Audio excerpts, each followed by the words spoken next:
just finished Survive the Night by Riley Sager, and I thought I'd do a review. Also, hi, I'm Bailey. I've never done a dedicated review video before. I hope it's helpful or interesting or fun, or you're just here to disagree with me. Any of those things, perfectly alright. I thought I would start out with my context around Riley Sager. I've read Lock Every Door and nothing else by him, but I do intend on continuing reading more of his books. I absolutely loved Lock Every Door. I was completely enthralled with this book, and I've been meaning to read another Riley Sager ever since. I just hadn't gotten around to it until this book. Survive the Night follows 20-year-old college student Charlie in 1991 as she is trying to get off of her college campus because of the guilt she feels around the murder of her college roommate Maddie. Maddie was killed by a serial killer, and Charlie was the last person to see her alive. 10 days before Thanksgiving, Charlie decides that she can't stay on campus any longer and needs to leave. Charlie ends up finding a stranger who's willing to give her a ride from New Jersey to Ohio because she does not drive and her boyfriend is unable to drive her home during this time period. While in the car, Charlie begins to suspect that she is riding with Maddie's murderer. I loved the synopsis. I thought it sounded amazing. That hooked me. I loved the idea of driving a significant distance while putting together the clues that you think that you are with a murderer. I just thought it sounded fantastic. I was so excited. It was definitely one of my most anticipated books of the year, and I would totally recommend it to other people if this sounds like a book that is for you. Because this book takes place all in one day, each section of the book is the hour that it's happening in, and within those sections you get scene establishing notes. There are things like interior Grand Am night and exterior dorm building night. I thought they were really fun structural and character element. Charlie's big movie buff.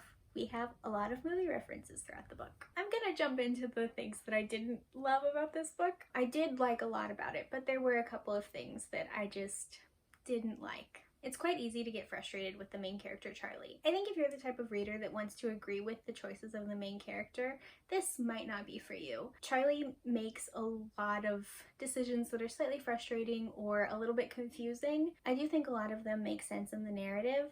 Charlie is quite traumatized from events of her past. She's obviously grief-stricken, and she's a little bit reckless. This, combined with the fact that Charlie has hallucinations, which she refers to as movies in her mind, does sometimes make it frustrating because she is not always behaving the most rationally or with self-preservation as her top priority. This alleviates as you get towards the end of the book. You really empathize with Charlie and see where she's coming from, as well as her decision-making starts to make more and more sense the more information you have about the past and the present. I will say that in the very beginning of the book, I was a little bit annoyed by Charlie's film opinions. Charlie is studying film at college, and she has mad film bro opinions. It just really seems like that is one of the aspects where we are getting Riley Sager's opinions and not the opinions of a college girl. Her opinions read very masculine to me, and I was a little bit confused by them. So that was a little personal thing that I didn't enjoy. There is a point in the middle of this book where they are at a diner that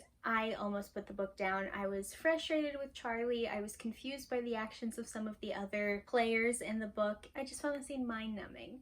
I don't know exactly what it was about it, but it was just so hard to get through this 20 or 30 page stretch. If you are planning on reading this book, or you have read up to this point and also put the book down, I would say right after the drama and intrigue skyrocket. Aside from that scene, I think the progression from a very interior, psychological, slow-paced thriller into a more action-heavy, breakneck speed is done very well. It's just that one scene that I really think completely loses the tension that's been building so well in the rest of the book. I thought the car ride was such a great device. You are literally hurtling towards something, and as you get closer, you start to get a clearer and clearer picture of where you're going.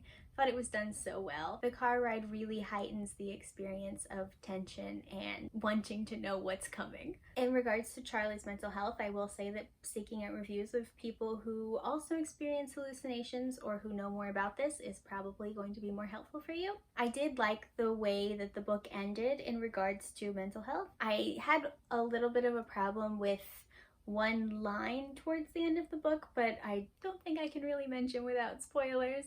But there was a line that I thought was a little bit too much of a quick fix, but overall I do think the book ended in a really good place in regarding her mental health. I don't experience hallucinations. I don't know how accurately he portrayed those.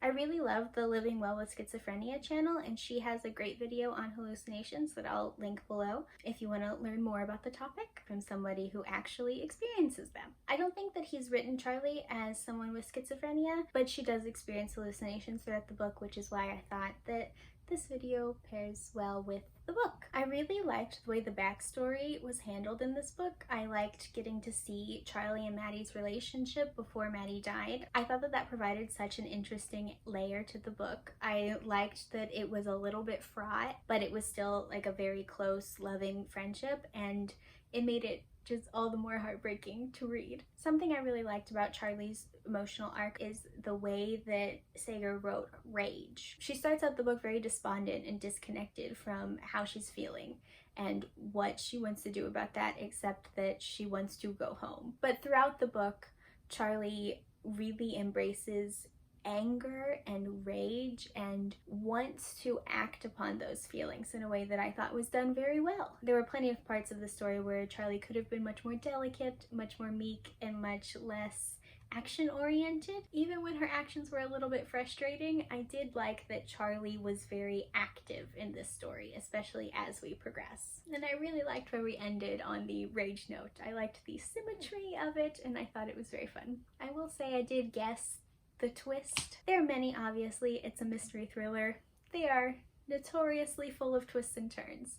But of the like 2, maybe 3 major ones, I really just like was spot on for one of them quite early in the book, which sometimes is a little bit frustrating, but Sager planted so many seeds of doubt that I was constantly second guessing myself. And by the time it became apparent that the only ending left was the one I had guessed very early on, the book was so action-packed that I didn't really care that I had guessed. I was too busy just like, what's happening right now, to be worrying about what's gonna happen in 3 pages. So sometimes that is a little bit annoying, but I didn't find it a negative of this book because I thought that the doubt was done really well, and I thought that the way we reached the climax was very good. The last 50 pages of this book are so breakneck. If you really don't like books that the pace changes so much as you progress, then maybe this one isn't for you, but I thought it was tremendously fun. I really liked the juxtaposition of the slow, contemplative, and the very quick, just like reveal after reveal. High intense situation after intense situation. I'm gonna try to be vague here because I don't want to spoil anything, but I did really like the very end. I liked the way it showed the effects of trauma, and I found it to be just a generally satisfying ending. I really liked the last little reveal right at the end. I thought it added such a fun element to the rest of the book. I thought it was great. I have read that quite a few people saw it coming, but I absolutely did not, and I thought it was excellent. If star ratings are a thing that are important to you, I gave this book 4 stars. I really enjoyed reading it, and I'm very excited to read another Riley Sager. I own The Last Time I Lied, so I imagine that will be the next one I read, but I'm also really interested in Home Before Dark and Final Girls, so basically I could dive into any of them. If anyone has a Riley Sager what to read next recommendation, I would love to hear it, or has thoughts on Survive the Night. I'm obviously very interested. I really liked this book, and I'm so interested in what other people have to say about it. I read this book for Kayla from Books and Lala's Literally Dead book club. I'm very excited I read it. I really liked it. I'm excited to see the live show that goes on about that book because I will be interested in what her and her co-hosts have to say. Thank you for watching. I appreciate it. If you're one of my friends, I appreciate you. If you're an internet stranger, how cool. Very exciting.